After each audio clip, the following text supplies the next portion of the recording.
G'day guys, it's me Amin from Learn Spoken English. Just thought I'd clear the confusion associated with the IELTS essay structure format. Now, as you guys already know, the first paragraph of any essay is the introduction, and in the introduction you generally specify or outline your main contention in relation to the topic you're given, which you discuss in detail throughout the essay. Once that's done, you progress to the body paragraphs.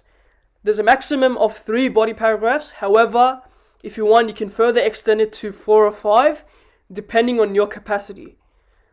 The structure used for each of the body paragraphs is a TEEL structure, which comprises of the topic sentence, explanation, example, and linking sentence. For the topic sentence, all you got to do is provide a brief, insight, or overview into what your paragraph will talk about.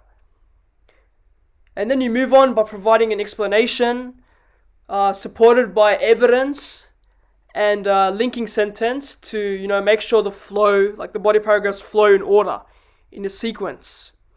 Once the body paragraphs are done, you write a conclusion, summarizing the whole thing. So your introduction, your body paragraphs, that's it.